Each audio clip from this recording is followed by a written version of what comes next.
Hello everyone, welcome back to Chimu's Chemistry, an online platform that will make your chemistry your chemistry. Students, ज्या main topic बद्दल tensed असतात तो म्हणजे electrochemistry. त्याचं reason असं आहे की चॅप्टर खूप लेंदी आहे, खूप सारे सेल्स आहेत याच्यामध्ये, खूप सारे फॉर्म्युलाज आहेत याच्यामध्ये आणि आपल्याला त्याला सॉल्व्ह करायचं आहे using logic as well as by learning formula. So पहिल्यांदा टेक्स्ट बुक ओपन करा, नोटबुक रेडी ठेवा. आपल्याला फॉर्म्युला शीट पण बनवायची आणि सोबत सोबत टेक्स्ट बुक पण तुमचं रीडिंग करायचं आहे. Without wasting time electrochemistry chapter मध्ये इलेक्ट्रोलाइट्स अँड नॉन इलेक्ट्रोलाइट्स तुम्हाला हा पॉइंट दिसेल इंट्रोडक्शन नंतर. पण आपल्याला परत त्याला रिवाइज करायचं नाहीये, कारण आयोनिक इक्विलिब्रियम मध्ये what are electrolytes and non electrolytes मी तुम्हाला सांगितलेलं आहे. What are electrolytes? Species that give rise to ions. What are non-electrolytes that do not undergo ionization? Non-electrolytes चे 3 example urea, glucose, sucrose solution chapter मध्ये झालेले आहेत. आणि इलेक्ट्रोलाइट्स म्हणजे जे कॅटायन आणि एनायन मध्ये ब्रेक होतात. Na+Cl- that is NaCl, K+Cl- KCl and so on. त्याच्यावरती बेस्ड PYQ होता 2023 मध्ये. Which of the following solution in pure water does not exhibit electrical conductivity? पाण्यात टाकल्यानंतर सुद्धा तो इलेक्ट्रिसिटी कंडक्ट करत नाही, तो कोण आहे? तर एक्झाम्पल्स ऑप्शन्स काय दिलेत बघा. Acetic acid CH3COOH weak acid आहे, पण तो वीक इलेक्ट्रोलाइट तर आहे ना. Next sodium chloride strong electrolyte. Cane sugar nothing but sucrose काय येतो? Non electrolyte. And non electrolyte आयनाइजच होत नाही, तो आयन्स मध्ये ब्रेक होत नाही, तर तो इलेक्ट्रिसिटी कंडक्ट करणार नाही. अमोनियम हायड्रॉक्साइड वीक बेस, पण वीक इलेक्ट्रोलाइट तर आहे ना. So acetic acid, sodium chloride, ammonium hydroxide cation अनायन मध्ये ब्रेक होतात. So they are electrolytes. They conduct electricity Wien in pure water किंवा वेन इन ऍक्वियस मीडियम. आणि नेक्स्ट राहिला शुगर केन किंवा सुक्रोज की जो आयनाइज होत नाही. So it do not conduct electricity. Question number 2.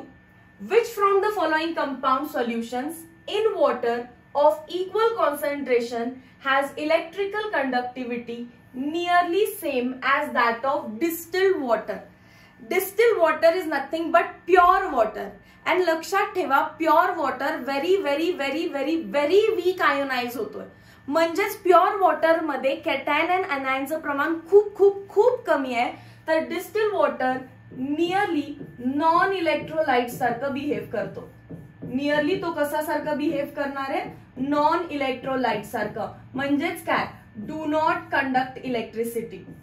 Do not conduct electricity. मग short मध्ये आपल्याला विचारलं डिस्टिल वॉटर जसा आहे तसं या 4 ऑप्शन्स मध्ये अजून कोण आहे? तर ऑप्शन नंबर A युरिया, कारण युरिया आयोनाइज होत नाही, तर तो पण इलेक्ट्रिसिटी कंडक्ट करणार नाही. Sodium chloride, sodium hydroxide, acetic acid हेच तर 3 ऑप्शन होते that ionize in water and that is why they conduct electricity. Next formula based आपल्याला कोणते फॉर्म्युला माहित पाहिजेत बघा. अगदी इंट्रोडक्शन पासून फर्स्ट सेकंड पॉइंट पर्यंत. ओहम्स लॉ माहित पाहिजे आपल्याला. ओहम्स लॉ काय आहे? V is equals to I into R. V is equals to IR. त्यातून आपल्याला रेझिस्टन्सचा काय फॉर्म्युला भेटला रे? Resistance is equals to V upon I. त्याचं युनिट काय असणार आहे? रेझिस्टन्सचं युनिट काय असणार आहे? ओहम. युनिट काय असणार आहे? Ohm. Yes or no? Next what is conductance?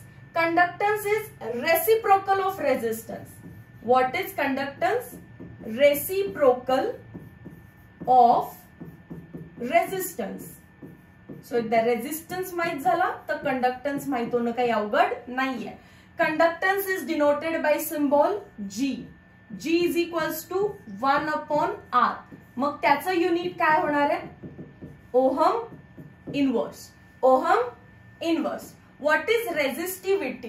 By experiment it was found out that resistance is directly proportional to length and inversely proportional to area of cross section. जेव्हा आपल्याला proportionality sign नको आहे आपण तिथे is equals to ची sign आणून एक constant आणला, तो कॉन्स्टंटच काय होता, रेझिस्टिव्हिटी. सो रेझिस्टिव्हिटीचा सिम्बॉल काय आहे, रो. रेझिस्टिव्हिटीचा सिम्बॉल काय, रो. रोचा फॉर्म्युला काय झाला, resistance into area of cross section divided by length. मग याचं युनिट काय झालं, रेझिस्टिव्हिटीचं युनिट काय झालं, रेझिस्टन्स जो की काय असणार आहे, ओहम. एरिया कशामध्ये असणार आहे, मीटर स्क्वेअर. आणि खाली लेंथ कशामध्ये असेल, मीटर मध्ये. एका मीटरला 1 मीटर कट झालं, सो युनिट आलं ओहम मीटर. रेझिस्टिव्हिटीचं युनिट काय, ओहम मीटर. जर तुम्ही स्मॉलर युनिट्स मध्ये डील करत असाल तर ओहम सेंटीमीटर पण चालू शकतं. What is conductivity, conductivity is reciprocal of resistivity. Reciprocal of resistivity. आताच आपण रेझिस्टिव्हिटीचा फॉर्म्युला लिहिलेला आहे RA/L. सो कंडक्टिव्हिटी, आधी सिम्बॉल लक्षात घ्या. कंडक्टिव्हिटीचा सिम्बॉल स्मॉल के, याला कप्पा असं सुद्धा म्हणतात. Resistivity rho, conductance G, resistance R. So conductivity is reciprocal of resistivity 1/ρ, किंवा मी लिहू शकते L/R/A. L/R into A. ठीक आहे. युनिट काय असणार आहे याचं, reciprocal of unit of resistivity. तिकडे ओहम आहे, इकडे ओहम इनवर्स. तिकडे मीटर आहे, इकडे मीटर इनवर्स. तो ओहम मीटर आहे तर हा ओहम इनवर्स मीटर इनवर्स असणार आहे. या कप्पा फॉर्म्युला मध्येच मी असंही लिहू शकते का बघा, K इज इक्वल्स टू इथे 1/R. 1/R is nothing but G. So मी लिहू शकते G into L divided by A. हे सगळे फॉर्म्युले आपल्याला माहिती पाहिजे, कारण कुठूनही कसाही न्यूमेरिकल येतो. 10th स्टँडर्डचा ओहम्स लॉ आठवायचा, V is equals to IR. तिथून रेझिस्टन्सचा फॉर्म्युला येतो V/I. हे एकदा समजलं की रेझिस्टन्स आणि कंडक्टन्स एकमेकाला इनवर्स आहेत. सो कंडक्टन्स इज 1/रेझिस्टन्स. तिथून आपल्याला रेझिस्टिव्हिटी समजते. Resistivity is directly proportional to length and inversely proportional to area of cross section. Proportionality sign remove करून मी जो कॉन्स्टंट आणला ती रेझिस्टिव्हिटी आहे. So resistivity is equals to RA/L. इथपर्यंत ओके. रेझिस्टिव्हिटी आणि कंडक्टिव्हिटी इनवर्स. सो ते काय झालं, L/R into A. But what is 1/R, nothing but G. So G into L/A. Units, रेझिस्टन्सचं ओहम, कंडक्टन्सचं ओहम इनवर्स. रेझिस्टिव्हिटीचं ओहम मीटर, कंडक्टिव्हिटीचं ohm inverse metre inverse. इथपर्यंत done. एक नवीन क्वांटिटी आली, मोलार कंडक्टिव्हिटी. कोणती आहे, मोलार कंडक्टिव्हिटी. सो मोलार कंडक्टिव्हिटीचा सिम्बॉल कॅपिटल लॅम्डा. काय म्हणायचं याला, capital lambda. That is equals to 1000 K/C. Capital lambda 1000 K/C. त्याचं युनिट मोस्ट इम्पॉर्टंट आहे, मोस्ट इम्पॉर्टंट आहे याचं युनिट. हे थोडंसं इथे लाईन ड्रॉ करा. So molar conductivity is 1000 K/C. Molar कंडक्टिव्हिटीचं युनिट फार इम्पॉर्टंट आहे. आपण इथे डायरेक्टली लर्न करायचंय त्याला. काय आहे, ohm inverse centimetre square mole inverse. बऱ्याच वेळ आपल्याला क्वेश्चन मध्ये कॅपिटल लॅम्डा दिलेला आहे की स्मॉल लॅम्डा दिलेला आहे हे समजत नाही, पण ते समजण्याची ट्रिकच म्हणजे काय आहे, आपले युनिट्स. समजा मी लिहिलेलं आहे the conductivity is 2.4 ohm inverse centimetre inverse. Ohm inverse centimetre inverse, metre किंवा सेंटीमीटर काही देतील तर तो काय असणार आहे, कंडक्टिव्हिटी कप्पा. पण त्याच व्हॅल्यू समोर जर युनिट आपण हे लिहिलं असतं ohm inverse centimetre square mole inverse, याचाच अर्थ ते काय दिलेलं आहे, कॅपिटल लॅम्डा मोलार कंडक्टिव्हिटी. हे युनिट डिराईव्ह केलं जातं. डिराईव्ह करण्यासाठी एक आपल्याला ऍडजस्टमेंट फॅक्टर येतो युनिट कन्व्हर्जन मध्ये, तोच 1000 इथे आपण युनिट ऍडजस्ट करून लिहिलेलं आहे. कारण कॉन्सन्ट्रेशन म्हटलं तर कॉन्सन्ट्रेशनचं युनिट काय असतं रे, मोल पर डीएम क्यूब. मोल पर डीएम क्यूब. आणि कप्पाचं युनिट काय, ओहम इनवर्स, सेंटीमीटर इनवर्स. या दोघांकडे बघता आपल्याकडे कप्पा आहे, आपल्याकडे सी आहे. दोघांचे युनिट बघता एक तर क्लिअर झालं असेल तुम्हाला की इथे डीएम क्यूब आहे आणि इथे सेंटीमीटर क्यूब आहे. मग या दोघांच्या मध्ये एक रिलेशन आहे. 1 DM cube is equals to 10⁻³ centimetre cube. आणि हा 10⁻³ म्हणजेच 1000 हा युनिट कन्व्हर्जन मधून फॅक्टर मी इथे ऍड केलेला आहे. सो ऑलरेडी युनिट कन्वर्ट झालेले आहेत. जे तुमचा कप्पा आहे तो ओहम इनवर्स सेंटीमीटर इनवर्स मध्ये आहे, पण जे कॉन्सन्ट्रेशन आहे ते कॉन्सन्ट्रेशन मोल पर डीएम क्यूब नसून आता काय झालेलं आहे ते मोल पर सेंटीमीटर क्यूब घेऊया. मोल पर सेंटीमीटर क्यूब मध्ये आपण घेतलेलं आहे अँड फर्दर गोष्टी आपण सॉल्व्ह केलेत. सो तुम्हाला परत युनिट कन्वर्ट करायची गरज नाही. क्वेश्चन आलं तर डायरेक्टली हा फॉर्म्युला पुट करायचा 1000 K/C. तिथे 1000 लिहिताय म्हणजे क्वेश्चन मधलं कॉन्सन्ट्रेशन मोलार जरी असेल तरी त्या 1000 ने ते कन्वर्ट करून ठेवलं. क्लिअर झाला हा part. Okay, moving towards next slide. Questions आहेत. What is conductivity of 0.05 molar BaCl2. Conductivity म्हणजे काय पाहिजे त्यांना, के पाहिजे. If it's molar conductivity capital lambda is 220. Unit बघा, म्हणून लर्न करायचं आपल्याला हे. Ohm inverse centimetre square mole inverse. समजतं ना, इतकं मोठं युनिट आहे म्हणजे कॅपिटल लॅम्डा आहे, मोलार आहे म्हणजे कॉन्सन्ट्रेशन आहे आणि के फाइंड करायचं आहे. आपल्याकडे फॉर्म्युला आहे capital lambda is equals to 1000 K/C.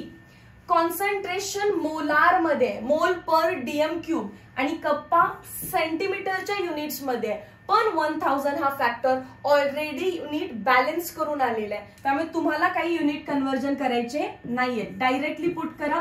1000 म्हणजे 10⁻³ के आपल्याला फाइंड करायचं. खाली सबस्टिट्यूट करून घेऊया. कॅपिटल लॅम्डा काय आहे 220, 10⁻³ के आपल्याला फाइंड करायचं आहे. सी ची व्हॅल्यू काय आहे 5 × 10⁻². Therefore K is equals to 5 ने डायरेक्टली मल्टिप्लाय करूया. 5 2 चा 10, 5 2 चा 10 प्लस 1 11 इंटू 10⁻² किती येतो -2. हा 10⁻³ आधी खाली येणार, परत वरती जाणार 10⁻³ that is equals to 1100 into 10⁻⁻5. Decimal shift करून घेऊया, पॉवर नकोय आपल्याला. सो 1 2 3 4 अजून एक 0 लागेल. आणि युनिट काय असतं ohm inverse centimetre inverse. So K is equals to 0.01100 ohm inverse centimetre inverse. कोणत्या ऑप्शनला टिक करायचं आपल्याला 0.011 ऑप्शन नंबर ए. समजतं. गिवन डेटा फक्त समजला पाहिजे. युनिट तुम्ही कन्वर्ट करू नका. फॉर्म्युला मधला जो 1000 आहे तो ऑटोमॅटिकली स्वतः युनिट बॅलन्स करून आलेला आहे. नेक्स्ट क्वेश्चन करा म्हणजे अजून जास्त डेटा क्लिअर होईल.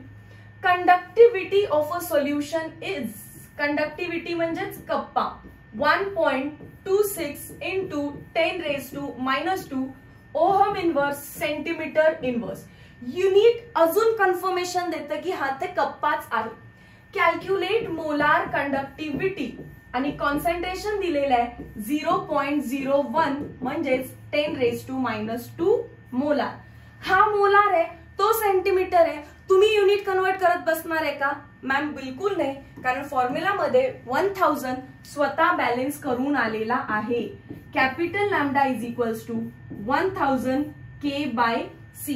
दॅट इज इक्वल्स टू 1000 म्हणजे 10⁻³ के ची व्हॅल्यू किती आहे 1.26 इंटू 10⁻² आणि डिनॉमिनेटर मध्ये सी कॉन्सन्ट्रेशन अगेन 10⁻². 10⁻² ला 10⁻² कट झालं, उरलं काय फक्त 1.26 इंटू 10⁻³ ऑप्शन्स बघूया कशाच्या टर्म्स मध्ये. ओके, ऍज इट इज आहे 1.26 into 10⁻³ option number again 1. Done. Next part calculate the conductivity find करा. कॉन्सन्ट्रेशन दिलेलं आहे 0.02 molar.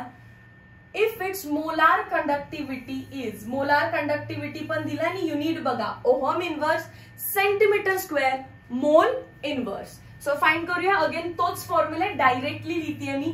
Capital lambda is equals to 1000 K/C. No unit conversions required. Unit conversions are already balance. Therefore आपल्याला find काय करायचंय, conductivity म्हणजे K च्या terms मध्ये formula capital lambda into C divided by 1000. Capital lambda किती दिलेला आहे 407.2. कॉन्सन्ट्रेशन किती दिलेलं आहे 2 × 10⁻². डेसिमल शिफ्ट केला फक्त. 2 × 10⁻² डिवायडेड बाय 10⁻3. ही व्हॅल्यू वरती जाईल. मल्टिप्लाय करून घ्या 2 ने. 2 2 चा 4, 7 2 चा 14, 1 कॅरी लिहिला. 4 2 चा 8 डेसिमल 1 डिजिट नंतर अँड 10⁻² हा वरती -3 -2 काय बनेल तो -5. कुठे ऑप्शन मॅच होतोय बघा 8 पॉइंट. ओके डेसिमल शिफ्टिंग केलं नो इश्यूज. तुम्ही पण डेसिमल दोन्ही आतमध्ये घ्या. 8.144 इंटू 10⁻⁻5 होतं. दोन्ही डेसिमल आत शिफ्ट झाला. काय करावं लागेल आपल्याला +2. सो 8.144 इंटू 10⁻⁻3 झाला का मॅच. आता ऑप्शन नंबर ए सोबत.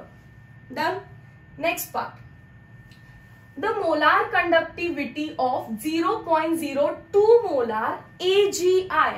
So concentration again काय दिलेलं आहे 0.02 मोलार म्हणजेच 2 × 10⁻² molar of AgI at 298 Kelvin is 142.3 ohm inverse centimetre square mole inverse. लक्षात घ्या ज्या मुलांचं कॅपिटल लॅम्डाचं युनिट पाठ झालं त्याला न्यूमेरिकल अवघड जाणार नाही ऍटलीस्ट या टॉपिकचे तरी. ओके. नेक्स्ट काय फाइंड करायचं, what is conductivity. K find करायला सांगितलाय. फॉर्म्युला घ्या कॅपिटल लॅम्डा किंवा के च्या टर्म्स मध्येच लिहूया डायरेक्टली कारण आपल्या याच पेज वरती आहे ना के च्या टर्म्स मधला फॉर्म्युला. चला. So therefore K is equals to capital lambda किती आहे 142.3 इंटू सी ची value 2 × 10⁻² divided by 1000 is nothing but 10⁻3. 2 ने मल्टिप्लाय करा. 3 2 चा 6, 2 2 चा 4, 4 2 चा 8, 2 1 चा 2 इंटू 10⁻². अगेन काय येणार आहे ते -5. आपण ऑप्शन्स मध्ये बघितलं तर 2 पॉइंट मध्ये आन्सर आहे. सो आपल्याला 2.846 केलं तर 10 ची पॉवर डेसिमल दोन्ही आतमध्ये शिफ्ट झालाय +2 होईल. That is 10⁻³ 2.846 into 10⁻³ correctly match झालं ऑप्शन नंबर सी सोबत. Next part. 2 solutions have ratio of द्या कॉन्सन्ट्रेशन. समजा 2 सोल्युशन आहेत C1 आणि C2. C1 आणि C2 चा कॉन्सन्ट्रेशनचा रेशो दिलेला आहे 0.4 and ratio of the conductivities. Solution 1 ची कंडक्टिव्हिटी K1 घेऊया, सोल्युशन 2 ची K2 घेऊया. कंडक्टिव्हिटीचा रेशो दिलेला आहे 0.216. What is ratio of the molar conductivity. Molar conductivity पहिल्या सोल्युशनचं कॅपिटल लॅम्डा 1, दुसऱ्या सोल्युशनचं capital lambda 2. That is equals to आपल्याला माहिती आहे capital lambda is equals to 1000 K/C. 1000 तर कॉन्स्टंट आहे. याचा अर्थ capital lambda is directly proportional to K and inversely proportional to C. जर तो केला डायरेक्टली प्रोपोर्शनल असेल तर मला लिहावं लागेल λ1/λ2 इज इक्वल्स टू K1/K2. पण सी ला तो इनव्हर्सली प्रोपोर्शनल आहे तर मला उलट लिहावं लागेल C2/C1. समजलं. केला डायरेक्टली प्रोपोर्शनल बट सी ला इनव्हर्सली प्रोपोर्शनल. आता फक्त व्हॅल्यूज पुट करा. That is equals to K1/K2 is nothing but 0.216 and C2/C1 असं विचारलेलं आहे. C2/C1 काय असणार आहे ते 1/0.4 म्हणजे डायरेक्टली तुम्हाला डिवाइड करायचंय ना. 2.16 डिवायडेड बाय 4 किती येणार आहे? 4 5 चा 20, 4 4 चा 16. रेशिओ आहे, so no unit, 0.54. Done. Next part, concept based MHT CET question. Concept आहे variation of conductivity and molar conductivity with dilution. आपल्याला बघायचं आहे की समथिंग कंडक्टिव्हिटी की आपण कॅल्क्युलेट केलेली आहे, बट ऑन डायल्युशन जसं जसं आपण त्याच्यामध्ये पाणी ऍड करायला लागलो, ऑन डायल्युशन काय होतं, तर on dilution K decreases. On dilution K decreases. आणि जर मोलार कंडक्टिव्हिटी आपण काहीतरी कॅल्क्युलेट केली आहे आणि कॅल्क्युलेट केल्यानंतर आपण त्याच्यामध्ये हळूहळू काय करायला लागलो, पाणी ऍड करायला लागलो, म्हणजे डायल्युशन करायला लागलो, तर मोलार कंडक्टिव्हिटीची व्हॅल्यू इन्क्रीज होते. याच्यावरती डायरेक्ट MCQ विचारतात. सो आपल्याला विचारतील ऑन डायल्युशन कंडक्टिव्हिटी कशी डिफर होतीये अँड मोलार कंडक्टिव्हिटी कशी डिफर होतीये. रिझन्स वेगवेगळे आहेत, पण CET ला आता आपल्याला MCQ टिक करायचंय. तुम्हाला रिझन हवं असेल तर मी लिंक डिस्क्रिप्शन मध्ये देते, go and check out the video. Topic wise video मध्ये तुम्हाला एक्सप्लेनेशन भेटेल. हा आपला फॉर्म्युला शीट आहे आणि MCQ असे सॉल्व्ह झाले पाहिजे आपले, त्याच्यासाठी ट्रिक शॉट बनवलाय आपण हा. सो कंडक्टिव्हिटी आणि molar conductivity on dilution changes, पण तो चेंज कसा होतोय, तर कप्पा decreases and capital lambda increases. Capital lambda increase होत असताना अगेन त्याच्यामध्ये दोन वेगवेगळ्या पार्ट्स मध्ये त्याला शिकलं जातं. Variation on adding strong electrolyte and variation on adding weak electrolyte. Strong electrolyte and weak electrolyte. मग याला आता आपण सेपरेटली डिटेलमध्ये बघूया. ठीक आहे, चलो स्टार्ट. बघा, फॉर स्ट्रॉंग इलेक्ट्रोलाइट्स थोडंफार इथे मी एक्सप्लेन पण करेन, तुम्हाला रिझन क्लिअर होऊन जाईल. स्ट्रॉंग इलेक्ट्रोलाइट साठीच एक ग्राफ ड्रॉ करूयात. चला, आपल्या एक्स ऍक्सिस वरती अंडर रूट कॉन्सन्ट्रेशन घेऊया, आपल्या वाय ऍक्सिस वरती कॅपिटल लॅम्डा घेऊया. Capital lambda is nothing but molar conductivity, किती चांगल्या प्रकारे इलेक्ट्रिसिटी कंडक्ट होणार आहे. जेव्हा आपलं कॉन्सन्ट्रेशन खूप जास्त आहे, म्हणजे मी NaCl घेतला सॉलिड स्टेट मध्ये, त्याच्यामध्ये पाण्याचं प्रमाण फार कमी आहे. मॅम पाणी कमी असेल तर NaCl त्याच्या सॉलिड फॉर्म मध्ये आयोनाइज होतच नाही ना. NaCl हा NaCl ऍज अ सॉलिड राहतो. जर त्याच्यामध्ये पाणी नसेल तर तो सॉलिड स्टेट मध्ये आहे आणि तो इलेक्ट्रिसिटी कंडक्ट करणार नाही. आपण बघितलं सॉलिड स्टेट मध्ये. पण जर याच्यामध्ये आपण थोडंसं पाणी ऍड करायला लागलो आता H2O, तर याची स्टेट कोणती होणार आहे आता, ऍक्वियस. ऍक्वियस स्टेट मध्ये तो ब्रेक होतो Na+ आणि Cl- कॅटायन एनायन्स मध्ये, आणि मग इलेक्ट्रिसिटी कंडक्ट व्हायला स्टार्ट होते. सो मी काय करते, हळूहळू हळूहळू पाणी ऍड करायला लागणार आहे. आधी बिलकुलच पाणी नाहीये तेव्हा इलेक्ट्रिसिटी कंडक्ट करतच नाहीये. सो मी थोडंसं पाणी ऍड केलं, इलेक्ट्रिसिटी कंडक्ट करायला लागला.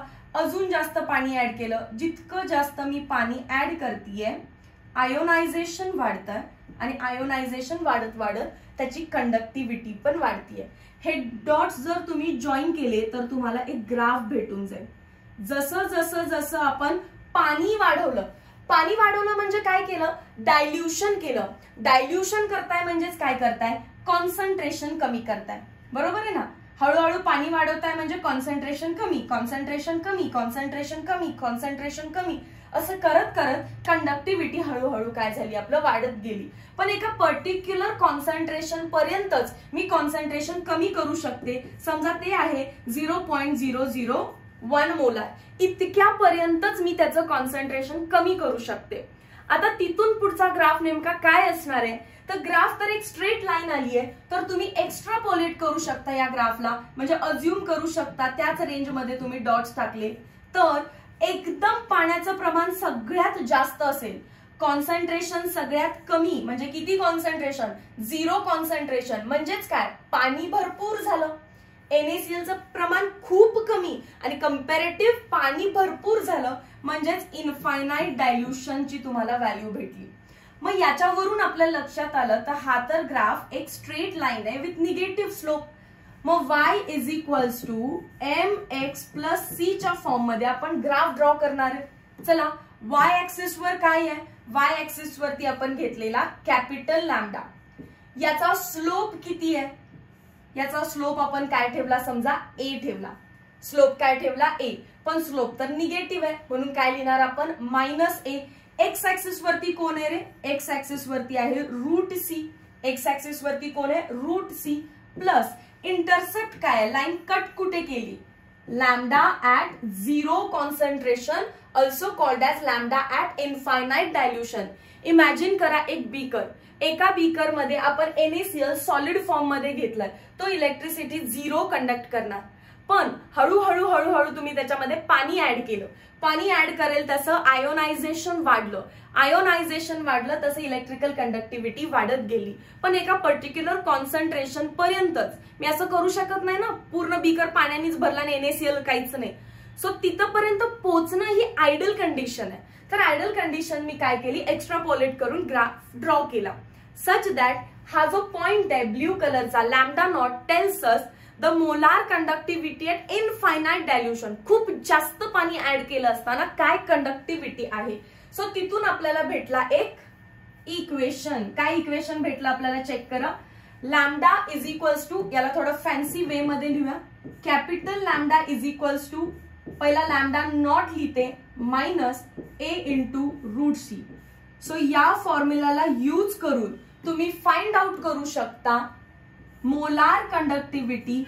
कॅपिटल लॅम्डा म्हणजेच काय, molar conductivity at zero concentration और called as infinite dilution. Strong electrolyte असेल तर ग्राफिकल मेथडने आपण लॅम्डा नॉटची व्हॅल्यू फाइंड करू शकतो. पण जर तो वीक इलेक्ट्रोलाइट असता तर त्याचा ग्राफ काहीतरी असा आला असता. हा ग्राफ एक कर्व आहे आणि कर्वला आपण एक्स्ट्रापोलेट करू शकत नाही. प्रत्येक स्टुडंट कुठेतरी वेगळीकडेच ग्राफ नेऊ शकतो, त्यामुळे कर्वला आपण एक्स्ट्रापोलेट करू शकत नाही. तर आपल्याला एक वेगळी मेथड लागली, ती मेथड म्हणजेच कोण आहे, कोल्हारुश लॉ. वीक इलेक्ट्रोलाइटचा आपण स्टडी करत होतो. वीक इलेक्ट्रोलाइट साठी आपण काहीतरी कॅपिटल लॅम्डाची व्हॅल्यू फाइंड केली आणि आपण त्याचं नंतर डायल्युशन करायला लागलो, पाणी वाढवायला लागलो. तर पक्का आपला मोलार कंडक्टिव्हिटी वाढणारच आहे.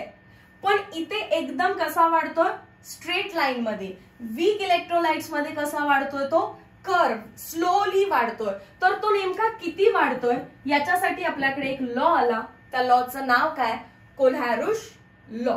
त्याच्या आधी MCQ बघूया. What happens when solution of electrolyte is diluted.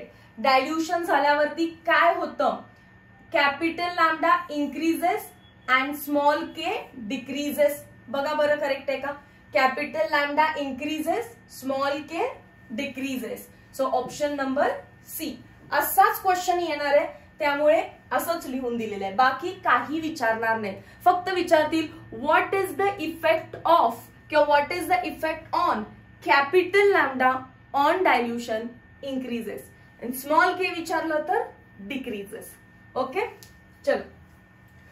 कोल्हारुश law. Kohlrausch law states that at infinite dilution, खूप खूप खूप जास्त पाणी ऍड केलं तर ईच आयन मायग्रेट्स इंडिपेंडेंटली. प्रत्येक आयन स्वतः मायग्रेशन चालू करतो and contributes to the total molar conductivity of an electrolyte irrespective of nature of other ion to which it is associated. For example त्यांना म्हणायचंय, जर मला acetic acid CH3COOH which is weak electrolyte, त्याचं molar conductance at infinite dilution find करायचंय, तर मी ग्राफने तर काढू नाही शकत, कारण ग्राफ हा कर्व आलेला आहे. सो मला या पॉइंट पर्यंतच काही ना काहीतरी कंडक्टिव्हिटी भेटेल.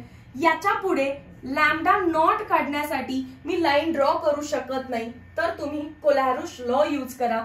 It state that it's each ion, त्याचा आयन कोण आहे CH3CO-, अजून कॅटायन कोण आहे H+, they separate out at infinite dilution. ते काय होतात, आयोनाइज होतात and starts मायग्रेटिंग independently.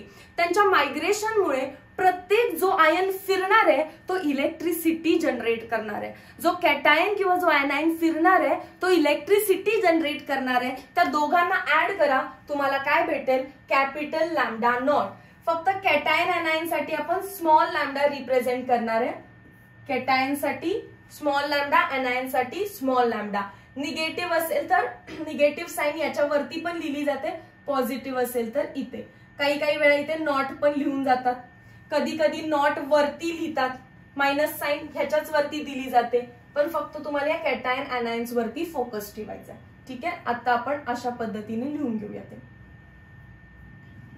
Small lambda not, small lambda not. ठीक आहे, समजा मला जर एखादा स्ट्रॉंग इलेक्ट्रोलाइट दिला आणि सांगितलं find out it's molar conductivity at infinite dilution, तर मी ग्राफने तर काढूच शकते, पण या लॉनी पण काढू शकते. सो असं काही नाहीये Kohlrausch law is only for weak electrolytes. नाही, Kohlrausch law is for both. तुम्ही स्ट्रॉंग इलेक्ट्रोलाइट साठी as well as weak electrolyte साठी त्याला यूज करू शकता. कारण ऍट इनफायनाइट डायल्युशन हा सुद्धा त्याच्या कॅटायन Na+ आणि एनायन Cl- मध्ये काय होणार आहे, डिसोसिएट होणार आहे. समजा मी घेतलं capital lambda not for AlCl3, तर तुम्हाला जपून लिहावं लागेल हे, कारण त्याचा कॅटायन कोण आहे, Al+3, बरोबर आहे ना. आणि एनायन कोण आहे, Cl-. पण किती आहेत, Al एकच आहे आणि क्लोरीन 3 आहे. सो स्टायशोमेट्रीने मल्टिप्लाय करायला विसरायचं नाही. चेक करा, त्याच्यावरतीच बेस्ड एक क्वेश्चन दिलेला आहे तुम्हाला. Which of the following expression represents molar conductivity of AB3. AB3 साठी मला मोलार कंडक्टिव्हिटी फाइंड आउट करायची आहे ऍट इनफायनाइट डायल्युशन. तर मला काय लिहावं लागेल, lambda naught of A plus 3 into lambda naught of B minus. कुठे बघा असा पार्ट. बर, आणि चार्ज पण इम्पॉर्टंट आहे, फक्त प्लस नाही लिहायचं. जसं की AlCl3, मी Al वरती चार्ज किती लिहिला बघा, +3. मॅम तुम्हाला कसं कळालं, Al वरचा चार्ज पुढच्या ऍटमच्या बेसला दिलेला असतो. ठीक आहे, आणि Cl वरचा चार्ज त्याच्या अपोजिट मधल्या ऍटमवर बेसला दिलेला असतो. सो Cl वर चार्ज 3 आहे, सॉरी Al वर चार्ज 3 आहे आणि Cl वर चार्ज किती आहे, 1 आहे. आणि कॅटायन वर प्लस, एनायन वर मायनस. सिमिलरली A वरती चार्ज किती असणार आहे, 3. B वरती चार्ज किती असणार आहे, 1. कॅटायनला प्लस, एनायनला मायनस. आता फाइंड आउट करा, लॅम्डा नॉट ऑफ A+3, हा 3 इथे नकोय, A सोबत नकोय, हा करेक्ट असेल, हा करेक्ट असेल, हा 2 नकोय. Plus 3 lambda naught of B minus, इथे तो 3 नाहीये, इथे एकच ऑप्शन उरला, option number C. Calculate molar conductivity of ammonium hydroxide NH4OH ची मोलार कंडक्टिव्हिटी आपल्याला फाइंड करायची आहे at infinite dilution. Okay, so capital lambda naught find करायचा आहे अमोनियम हायड्रॉक्साइडचा, that is equals to question mark. मग सगळ्यांच्या डोक्यात एक येतं की येस, म्हणजे गिवन मध्ये काय दिलेलं असणार आहे, small lambda naught of NH4 and small lambda naught of OH. पण बघा ते दिलेलं नाहीये, त्याच्या ऐवजी काय दिलंय आपल्याला, if molar conductivities of BaOH twice, BaCl2, NH4Cl at infinite dilution are 520, 280 and 192 respectively. तर तुम्हाला थोडंसं याच्यामध्ये कॅल्क्युलेशन वाला पार्ट आलेला आहे. आता बघा, मला काय काय दिलं ते मी आधी लिहून घेते. त्यांनी मला दिलं lambda naught of BaOH twice. याचाच अर्थ काय दिलेला आहे आपल्याला, त्यांनी लॅम्डा नॉट ऑफ Ba+2 ची value plus lambda naught of OH minus ची व्हॅल्यू. स्टायशोमेट्री बॅलन्स करा, बेरियम तर एकच आहे पण OH किती आहेत, 2. सो 2 लिहावं लागेल. इक्वेशन नंबर 1 सोबत मला अजून काय दिलेलं आहे, त्यांनी लॅम्डा नॉट दिलेला आहे. कोणता लॅम्डा नॉट दिलेला आहे, BaCl2 चा, that is equals to lambda naught of Ba+2 plus 2 into lambda naught of Cl minus, equation number 2. Third, lambda naught of ammonium chloride NH4Cl that is equals to lambda naught of NH4 plus आणि chlorine एकच आहे so lambda naught of Cl minus. Equation number 3. तुम्हाला जो part हवाय तो add करून टाका, जो नकोय तो सबस्ट्रॅक्ट करून टाका. आपल्याला हवाय NH4 आणि हवाय OH. NH4 प्लस साठी मला इक्वेशन नंबर 3 लागेल आणि मला एकच OH हवाय, पण इक्वेशन 1 मध्ये मला काय दिसतोय, 2 OH दिसतोय. मी जर पहिल्या इक्वेशनला थर्ड इक्वेशन मध्ये ऍड करेन तर मला NH4 प्लस तर भेटेल, पण अजून सोबत काय भेटेल, 2 OH. मला 2 OH हवेत का, नाही, मला काय हवंय, फक्त 1 OH हवंय. किती हवाय, 1. याचाच अर्थ मला करावं लागेल डिवाइड बाय 2. इक्वेशन 1 ला डिवाइड बाय 2, जेणेकरून मला 2 नाही एकच OH भेटेल. पण लक्षात ठेवा, हे करत असताना जर तुम्ही चेंज केला तर मी इथेच केलं तर चालेल का, डिवाइडेड बाय 2, डिवाइडेड बाय 2, याला पण डिवाइडेड बाय 2, तर 2 ला 2 कट होऊन जाईल, 2 ला 2 कट होऊन जाईल आणि इक्वेशन 3 मधला अमोनियम प्लस इक्वेशन 1 मधल्या OH सोबत मला अमोनियम हायड्रॉक्साइड देईल. सोबत सोबत मला एक्स्ट्राचं कोण भेटलं रे, हा Cl आणि हा हाफ ऑफ Ba+2. हा हाफ Ba+2 मला नकोय, मला इथे परत Ba+2 दिसतो, तर मी काय करणार आहे, या इक्वेशनला पण डिवाइडेड बाय 2 करणार आणि डिवाइड बाय 2 करून मायनस करून टाकणार यात. का बघा, मी 1 ला आणि 3 ला ऍड करणार आहे, म्हणजेच असं करू शकते का, equation number 1 plus equation number पहिला 3 लिहूया ना, इक्वेशन नंबर 3 लिहिलं आणि त्याच्यामध्ये इक्वेशन नंबर 1 ला ऍज इट इज ऍड केलं तर 2 OH येतात. मग ऍज इट इज नाही ऍड करायचं, डिवाइड बाय 2 करून ऍड करायचं. पण डिवाइड बाय 2 करून ऍड केलं तर Ba+2 चे पण मला किती मोल्स भेटणार आहेत, हाफ. ते मला मायनस करायचे आहेत. मग मी ते मायनस कुठून करणार आहे, इक्वेशन 2 यातून जर मी मायनस केली असती फक्त, तर तो लॅम्डा नॉट ऑफ Ba+2 असता, म्हणून मी त्याला पण काय करून घेतलं, डिवाइड बाय 2.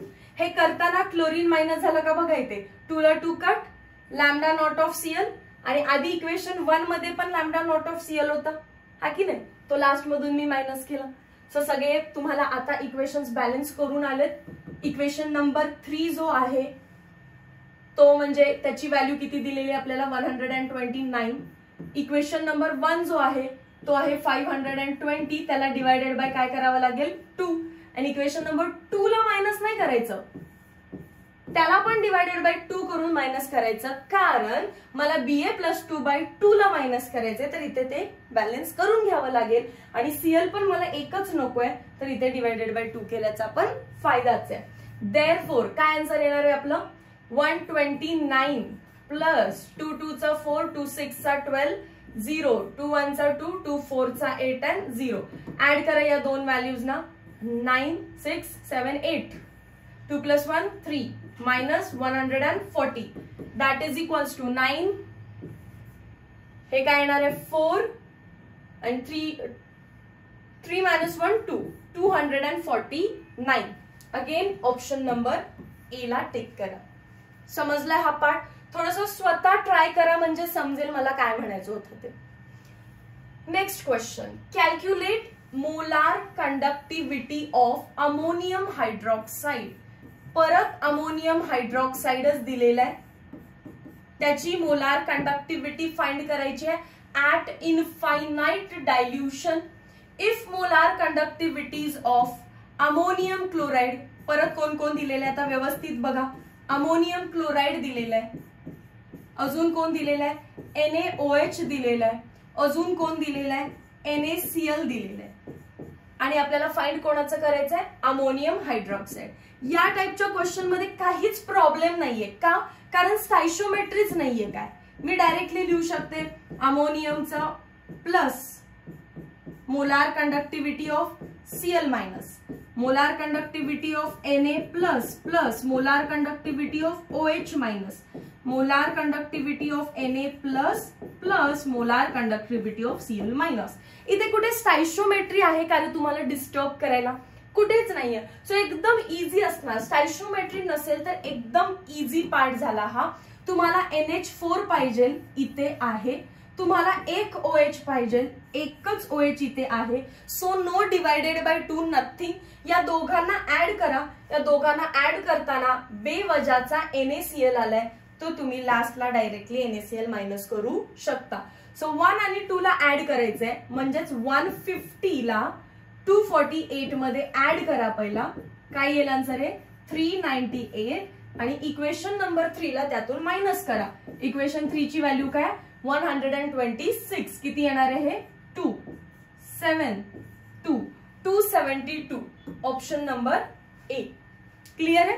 सो कधी जर स्टॅइशियोमेट्री आली असेल तर मग तुम्हाला थोडासा विचार करून सॉल्व्ह करायला लागेल. आणि जे टेक्स्टबुक लेवलचे क्वेश्चन आहेत there is no stoichiometry, so तुम्ही डायरेक्टली पण करू शकता. Next again formula based chemistry CET question मध्ये next formula relation between molar conductivity and degree of dissociation. Degree of dissociation म्हणजेच काय असतो रे अल्फा. अल्फाचा फॉर्म्युला डायरेक्टली लिहिते lambda C upon lambda O. What is lambda C? Lambda C is molar conductivity at any concentration. What is lambda O? Molar conductivity at infinite dilution. So कुठल्याही कॉन्सन्ट्रेशनला असाल तर C, but जर infinite डायल्युशनला असाल तर 0. इथे question आहे लगेच, calculate degree of dissociation of 0.01 molar acetic acid at 25 degree Celsius if molar conductivity at concentration is 15 and at 0 म्हणजेच infinite dilution is 300. So values put करूया. लॅम्डा सी ची value, C म्हणजे any concentration. Concentration किती दिले ते 0.01.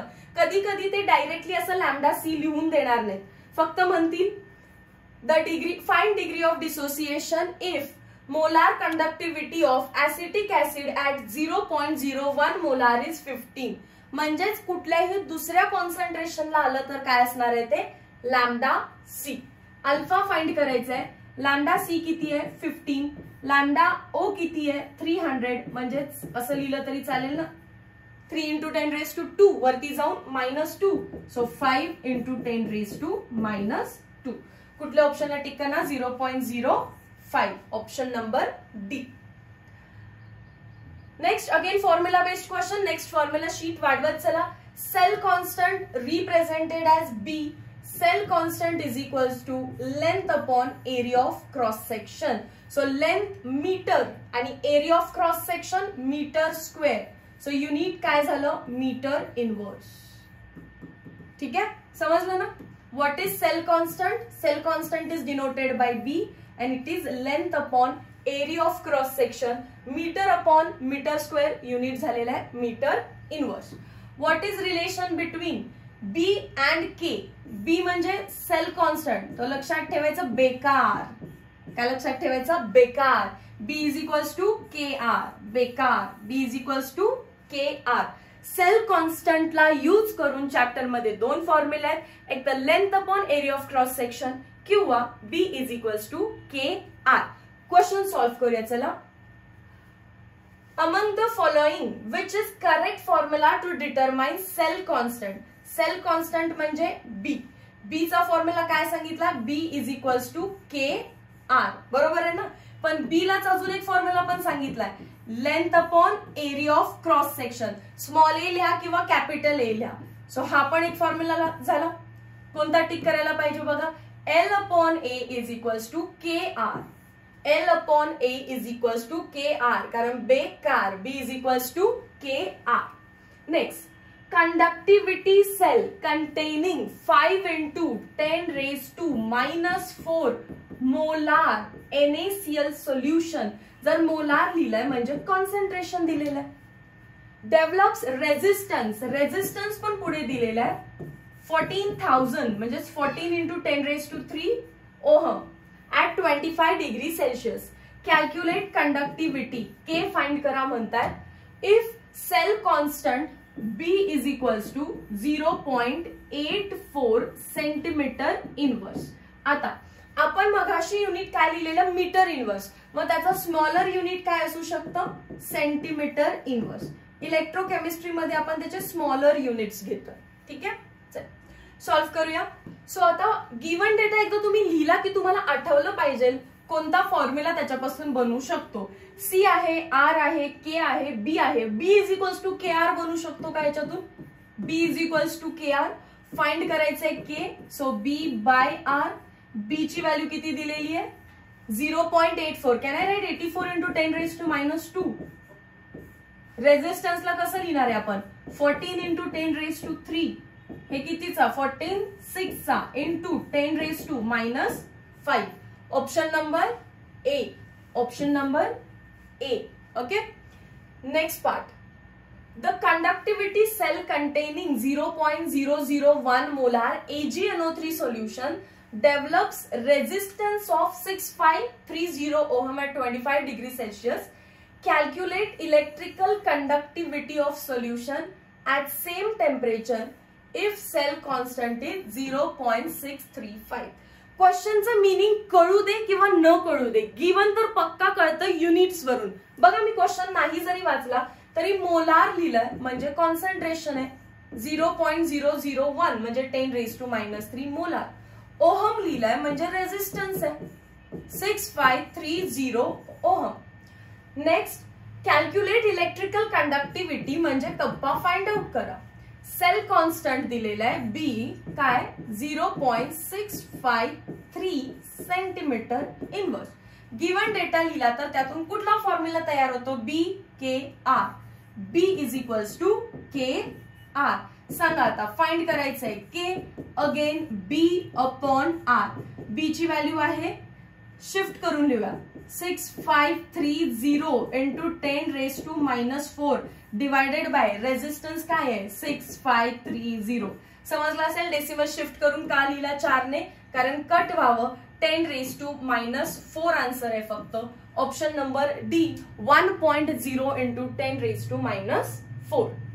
Next part concepts based आहे आता. Electrochemical cell या चॅप्टरचा basic part electrochemical cell. So electrochemical cell दोन टाइपचे आहेत. एक आहे इलेक्ट्रोलायटिक सेल, दुसरा आहे गॅल्व्हॅनिक सेल. इलेक्ट्रोलायटिक सेल मध्ये तुम्हाला माहिती पाहिजे की electrolytic cell electrical energy convert करतो. कुठे? केमिकल एनर्जी मध्ये.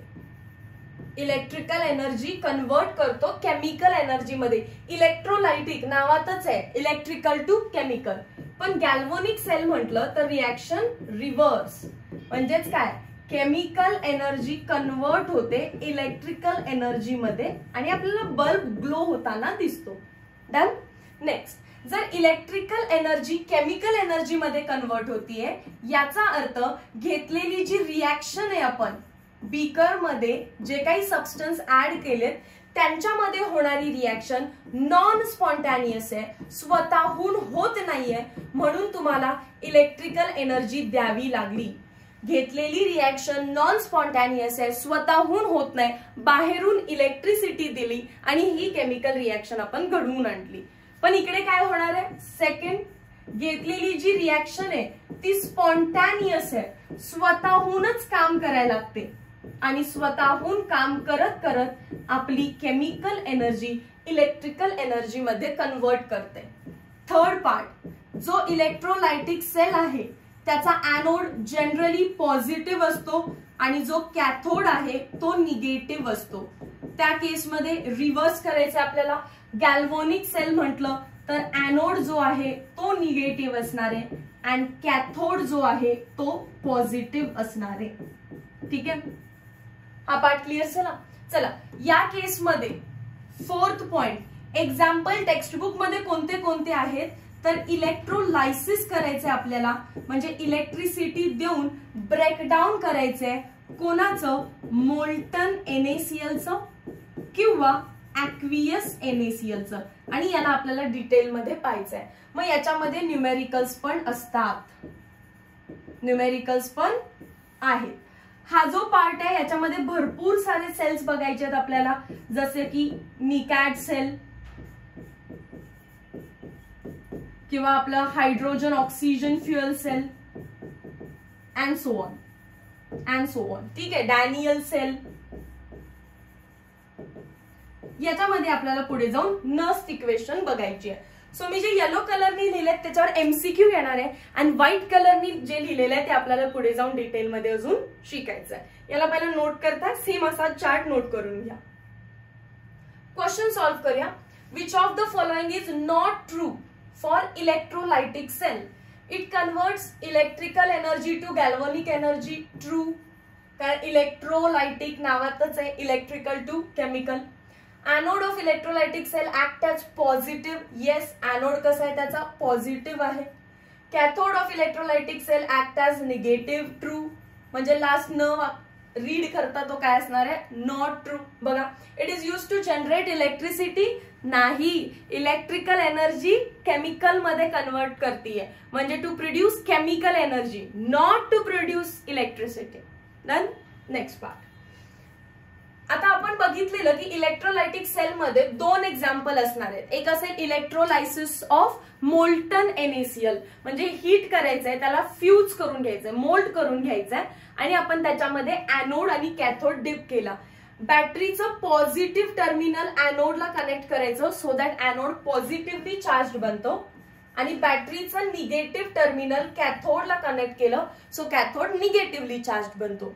जो एनोड आणि कॅथोड आहे ते कार्बनचे रॉड आहेत, ग्रॅफाइट रॉड आहेत असं म्हटलं तरी चालेल. आणि that is why anode and cathode are inert. They do not take part in reaction. Battery का लावली आहे? कारण आपण त्या इलेक्ट्रिकल एनर्जीला वापरून खाली जी रिएक्शन आहे तिला घडवून आणायची आहे.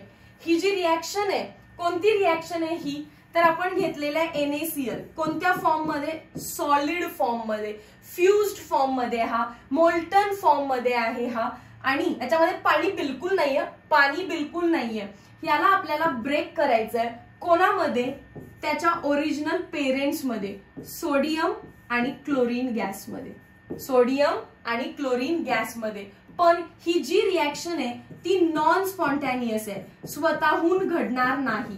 जर स्वतःहून घडत नसेल तर तुम्ही त्याला बॅटरी लावली आणि फोर्सफुली इलेक्ट्रिकल एनर्जी वापरून ही केमिकल रिएक्शन आपण घडवून आणतो. मग नेमकं काय होतं आणि कसं होतं? तर सगळ्यात पहिल्यांदा एनोड की ज्याच्यावरती चार्ज कोणता आहे? पॉझिटिव्ह, त्याच्यावरती प्रोसेस होते ऑक्सिडेशनची. कोणती प्रोसेस होते त्याच्यावर? ऑक्सिडेशनची. मग मला सांगा, जर त्याच्याकडे पॉझिटिव्ह चार्ज आहे तर सोडियम आणि क्लोरीन Na+ आणि Cl- हे जर दोन आपल्याकडे फ्युज्ड स्टेट मध्ये कॅटायन आणि एनायन असतील तर Na+ आणि Cl- पैकी त्या पॉझिटिव्ह एनोडकडे कोण जाईल?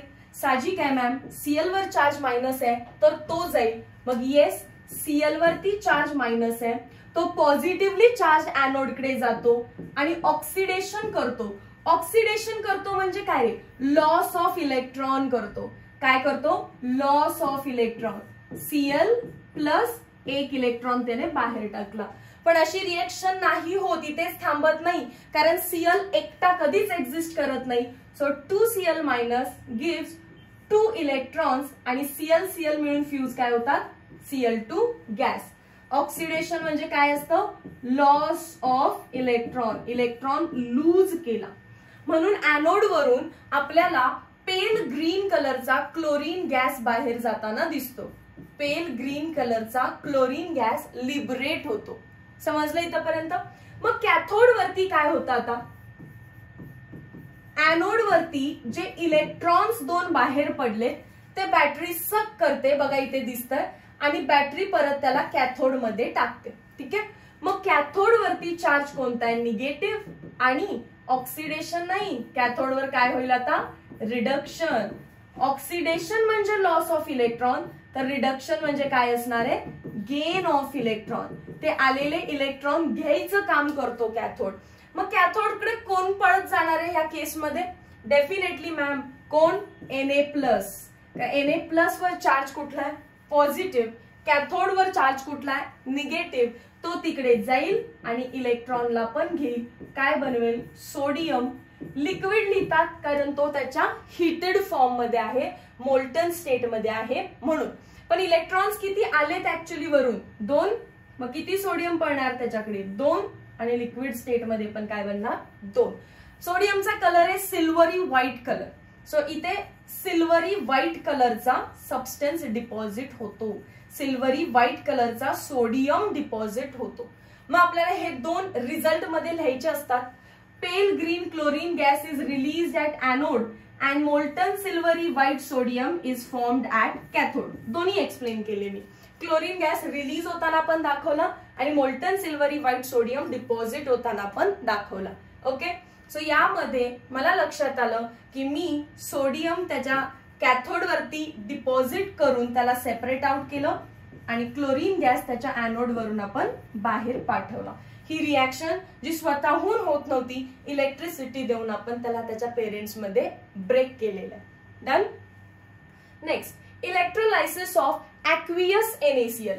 ॲक्वियस आलं म्हणजे आपल्या बीकर मध्ये सेम डायग्राम असणार, एनोड कॅथोड सर्व, पण बीकर मध्ये आधीच्या डायग्राम मध्ये फक्त Na+Cl- दिसत होतं, पण आता काय दिसणार आहे, पाणी पण दिसणार आहे.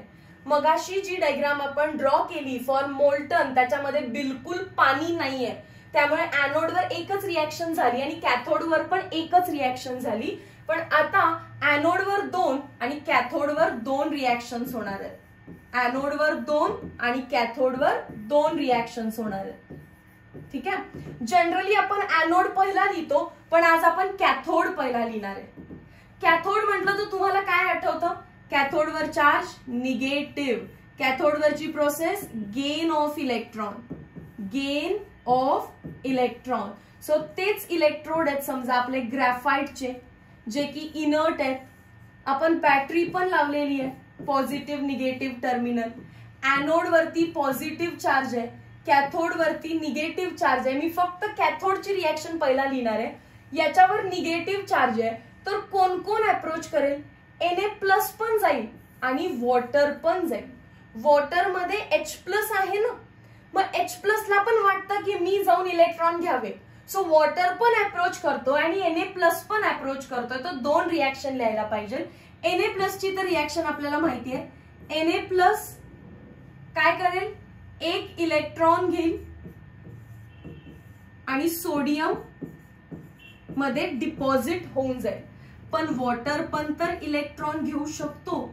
कोण इलेक्ट्रॉन घेणार आहे वॉटर मध्ये, H+. मग वॉटरला मी थोड्या वेळेसाठी असं लिहिते, थोड्या वेळेसाठी H+ आणि OH-. एका वॉटरने एक इलेक्ट्रॉन घेतला तर काय भेटेल रे, या H+ ने एक इलेक्ट्रॉन घेतला काय भेटेल, H. पण असा H कधी एक्झिस्ट करतो का, नाही. मग वॉटर किती घ्यायला पाहिजे, 2. तो किती इलेक्ट्रॉन घेणार, 2. आणि काय बाहेर पडेल, hydrogen gas and 2 OH-. Similarly कधी एक नाही तर 2 सोडियम येऊन असं डिपॉझिट करतात. बघितलं आपण आत्ताच कॅथोडच्या रिॲक्शन मध्ये. सो ही कॅथोडची रिॲक्शन सेमच आहे जी आपण मोल्टन स्टेटच्या इलेक्ट्रोलायसिस मध्ये लिहिली आहे. फक्त इथे एक ऍडिशन झाली की पाणी पण कॅथोडकडे अप्रोच करतं, 2 इलेक्ट्रॉन घेतं, हायड्रोजन गॅस आणि OH- बाहेर पडतात. या 2 रिॲक्शन पॉसिबिलिटी आहे, या 2 रिॲक्शन होण्याची पॉसिबिलिटी आहे. तर याचं काही ना काहीतरी रिडक्शन पोटेन्शियल असेल ना. ही रिॲक्शन काय आहे, कॅथोड आहे म्हणजे रिडक्शन आहे. सो याचं काही ना काहीतरी रिडक्शन पोटेन्शियल आहे, याचं काही ना काहीतरी रिडक्शन पोटेन्शियल आहे. ज्याचं रिडक्शन पोटेन्शियल जास्त ती रिॲक्शन होणार आहे. अँड एक्सपेरिमेंटली आपल्याला समजलं की कोणतं रिडक्शन पोटेन्शियल जास्त असणार आहे, याच्यामध्ये कोण जिंकलं असणार आहे, पाणी. कोण जिंकलं असणार आहे, पाणी. म्हणजे ही जी रिॲक्शन आहे ती होणार नाही. पॉसिबिलिटी आहे होण्याची, पण वॉटरचं रिडक्शन पोटेन्शियल जास्त आहे. सो वॉटर क्विकली कॅथोडकडे जातो, 2 इलेक्ट्रॉन्स घेतो, हायड्रोजन गॅसला रिलीज करून 2 OH- आयन्स मध्ये ब्रेक होतो. मग मला सांगा, आता कॅथोडला जर मी डायग्राम ड्रॉ करायची झाली तर मोल्टन सिल्वरी व्हाईट ड्रॉ करायला पाहिजे, molten silvery white deposition draw करायला पाहिजे, की हायड्रोजन गॅसचे बबल ड्रॉ करायला पाहिजेत, तर हायड्रोजन गॅसचे बबल्स ड्रॉ करायला पाहिजेत. कोणता गॅस रिलीज झाला इथे, हायड्रोजन गॅस. सिमिलरली आता एनोड वरती 2 रिॲक्शन होणार आहेत, सर्व तेच आपल्याला माहितीये. क्लोरीन असतो तो काय करतो, 2 इलेक्ट्रॉन लूज करतो, त्याच्यावर ऑलरेडी निगेटिव्ह चार्ज आहे. सो तो 2 इलेक्ट्रॉन लूज करून Cl2 गॅस देतो. ठीक आहे. आणि ही एक पॉसिबिलिटी झाली. मॅम या केसमध्ये पण असं होऊ शकतं ना की वॉटर अप्रोच करायला लागला, वॉटर, येस होऊ शकतं. मग समजा वॉटरनी अप्रोच केलं H2O, तर तो काय करेल, परत मी इथे रफ मध्ये लिहिते HOH. जर वॉटरने त्याचे इलेक्ट्रॉन्स लूज केले तर H वरती चार्ज असतो +1 आणि -2. हायड्रोजनकडे इलेक्ट्रॉनच नाहीये, तो ऑलरेडी +1 आहे, तो काय इलेक्ट्रॉन लूज करेल. मग इलेक्ट्रॉन लूज करण्याची टेंडन्सी कोणाकडे, ऑक्सिजनकडे. सो ऑक्सिजन त्याचा इलेक्ट्रॉन काय करतो, लूज करतो. किती इलेक्ट्रॉन, 2 इलेक्ट्रॉन. किती इलेक्ट्रॉन, 2 इलेक्ट्रॉन. आणि काय बाहेर पडणार आहे, O. काय बाहेर पडणार आहे, O. पण असा O एक्झिस्ट करतो का कधी, नाही मॅम. काय असतो, O2. O2 बनण्यासाठी मला 2 वॉटर मॉलिक्यूल आणायला पाहिजेत. एक ऑक्सिजन 2 इलेक्ट्रॉन बाहेर टाकतोय, तर आता 2 ऑक्सिजन 4 इलेक्ट्रॉन्सला बाहेर टाकतील, बरोबर आहे का. आणि किती हायड्रोजन रे आता, हे 2 आणि हे 2, 4 H+ आयन सुद्धा सोबत बनायला लागतात. आता ही काय बोर्ड एक्झाम नाहीये की तुम्हाला reaction as it is part ठेवायची आहे ना. तुम्हाला फक्त माहिती पाहिजे की कुठला गॅस कुठून रिलीज झालेला आहे. इथे 2 वॉटर मॉलिक्युल्स काय करतात, 4 इलेक्ट्रॉन बाहेर टाकतात, 2 ऑक्सिजन आणि 4 H+ ला राईज करतात. There are 2 possibilities that can occur at anode. पण कोण जिंकतं, खरं तर त्याच्या रिडक्शन पोटेन्शियल वाईज वॉटरच जिंकायला पाहिजे. But it is observed that reaction number 1 occurs. ऑब्झर्वेशनचा पार्ट आहे हा. पॉसिबिलिटीज 2 आहेत, पण एनोड वर ऑब्झर्व काय झालेलं आहे, क्लोरीन गॅस रिलीज होताना. सो इकडे तर सेमच आहे. एनोड वरून दोन्ही सेलमध्ये मोल्टन असू दे नाहीतर ऍक्वियस असू दे, एनोड मधून पेल ग्रीन कलरचा क्लोरीन गॅसच रिलीज झालाय. पण मोल्टन मध्ये सिल्वरी व्हाईट कलरचा हा पोर्शन बघा, सिल्वरी व्हाईट कलरचा Na डिपॉझिट होतोय. इथे तो डिपॉझिट न होता हायड्रोजन गॅस बबल आउट होतोय, लिबरेट होतोय. मग उरलं काय काय बीकर मध्ये की जे अजून रिएक्टच झालेलं नाहीये. ही रिएक्शन तर होतच नाहीये, त्यामुळे याला विसरा. खालची रिएक्शन बघा, खालच्या रिएक्शन मध्ये कोण उरलं, OH- मॅम आहे तसा उरलाय. अजून कोण उरलाय, अजून तो सोडियम पण उरलाय ना, कारण यांची काही रिएक्शन झाली आहे का, काहीच नाही. हा तर नाही सोडा, हा उरलाय असं म्हणूया. मॅम हा Na+ ची रिएक्शनच झाली नाही, तो ऍज इट इज उरलाय. आणि खालची रिएक्शन मधून OH, Na+ OH- काय भेटेल, NaOH. सो ही रिएक्शन होऊन आपल्याला काय भेटतं, NaOH सोल्युशन भेटतं. आपल्याला विचारू शकतात, when electrolysis of aqueous NaCl takes place, the solution in the beaker is acidic, basic, neutral. तर NaOH काय आहे, बेसिक आहे, तर तुम्हाला बेसिक ऑप्शनला टिक करायचं. डन. चलो, क्वांटिटेटिव्ह एस्पेक्ट ऑफ इलेक्ट्रोलायसिस. आत्ताच आपण बघितलं की जेव्हा आपण मोल्टन NaClचं इलेक्ट्रोलायसिस केलं तेव्हा कॅथोड वरती मेटलचं डिपॉझिशन होतं. मग कोणाचाही जर आपण मोल्टन इलेक्ट्रोलायसिस केलं तर त्याच्यामध्ये मेटल डिपॉझिट हा होणारच आहे. NaClच्या ऐवजी कोणी घेतलं तरी तिथे मेटल डिपॉझिट होणारच आहे. करेक्ट आहे ना. पण तो किती सिल्वरी व्हाईट मेटल डिपॉझिट झाला हे विचारलं तर आपल्याला डब्ल्यूच्या फॉर्म्युलाने त्याला फाइंड आउट करायचं आहे. फॉर्म्युला शीट मध्ये ऍड करा. W = I × T upon 96500 into mole ratio. Mole ratio कसं फाइंड आउट करायचं ते मी एक्झाम्पल घेऊन सांगेन. Into molecular weight. बघा परत समजतंय का, ऍक्वियस मध्ये कुठलाही मेटल डिपॉझिट झालेला नाहीये. पण जेव्हा मोल्टन इलेक्ट्रोलाइज केलं, एनोड वरून क्लोरीन गॅस गेला, पण कॅथोड वर सिल्वरी व्हाईट कलरचा मेटल डिपॉझिट झाला. मग NaCl नाही तर मी KCl ची रिएक्शन, AlCl3 ची रिएक्शन, अशी कोणाची रिएक्शन करू शकते. तेव्हा कॅथोड वरती जो मेटल डिपॉझिट झालाय तो किती झालाय हे आपण फाइंड आउट करू शकतो using the formula W = I × T upon 96500 into mole ratio into molecular weight. Molecular weight शक्यतो गिवन मध्ये दिलं जातं. जर अगदीच सिंपल कोणता तरी एलिमेंट असेल तर ते आपल्याला माहित पाहिजे, जसे की सोडियम 23. मोल रेशियो आपल्याला फाइंड करायचा असेल तर आपल्याला दिलेल्या जो काही सॉल्ट आहे त्याची आपल्याला रिॲक्शन लिहिता आली पाहिजे.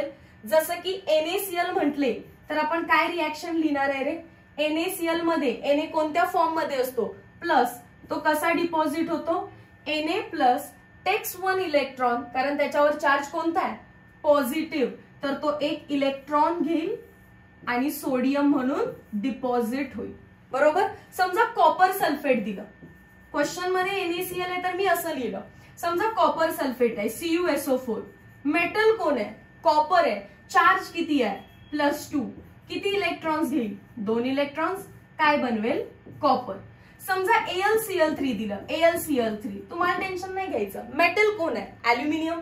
चार्ज किती आहे त्याच्यावरती? +3. किती इलेक्ट्रॉन्स घेईल मग? 3. काय बनवेल? Al.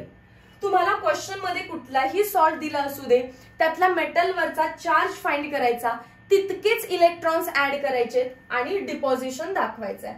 मग मोल रेशिओ कसा फाइंड करतो आपण? Ratio is number of moles of product form upon number of moles of electron. So मी एकदाच लिहितेय फक्त इथे, mole ratio is equals to number of moles of product upon number of moles of electrons. ठीक आहे.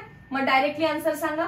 याच्यासाठी मोल ratio काय येणार आहे? फर्स्ट रिएक्शन साठी 1, सेकंड रिएक्शन साठी 1 डिवायडेड बाय 2, थर्ड रिएक्शन साठी 1 डिवायडेड बाय 3. समजलं मोल रेशिओ कसं फाइंड करायचा? ओके. I into T. दुसरा अजून एक फॉर्म्युला लिहून घ्या. Charge is nothing but Q is equals to I into T. So मी इथे Q पण लिहू शकते. Q काय असतो? चार्ज असतो. Q काय असतो? चार्ज असतो. त्याचं युनिट काय असतं रे? चार्जचं युनिट काय असतं? कूलम. चार्जचं युनिट काय असतं? Coulomb. 96500 is nothing but 1 Faraday. Third पण लिहून घ्या. 96500 is equals to 1 Faraday. T काय आहे? टाइम. पण टाइम कशामध्ये घ्यायचं? ऑलवेज सेकंड्स मध्ये. And W is weight deposited. Done. Questions करूया याचे. सो हा जो काही इलेक्ट्रोकेमिस्ट्री चॅप्टर आहे आपण याला 2 पार्ट्स मध्ये डिवाइड करूया. बेसिक इंट्रोडक्शन केलं आपण, बेसिक फॉर्म्युलाज बघितले जे 10th स्टँडर्ड मध्ये पण झालेले आहेत. मोलार कंडक्टिव्हिटी हा नवीन फॉर्म्युला आला. लगेच आपण त्याचं डायल्युशन सोबत काय रिलेशन आहे ते बघितलं. मोलार कंडक्टिव्हिटी नंतर आपण molar conductivity at infinite dilution find केलं. त्यातूनच आपल्याला कोल्हॅरुश लॉ आले, त्याचे कॅल्क्युलेशन्स देखील आपण केले. हे करत करत इलेक्ट्रोकेमिकल सेल पर्यंत पोहोचलो आपण, जे की 2 टाईपचे आहेत, इलेक्ट्रोलायटिक सेल आणि गॅल्व्हनिक सेल. इलेक्ट्रोलायटिक सेलचे 2 एक्झाम्पल टेक्स्टबुक मध्ये दोन्ही क्लिअर केले. त्याचे रिझल्ट इम्पॉर्टंट आहेत. रिॲक्शन आता पार्ट करायची गरज नाहीये, फक्त त्याचे रिझल्ट इम्पॉर्टंट आहेत.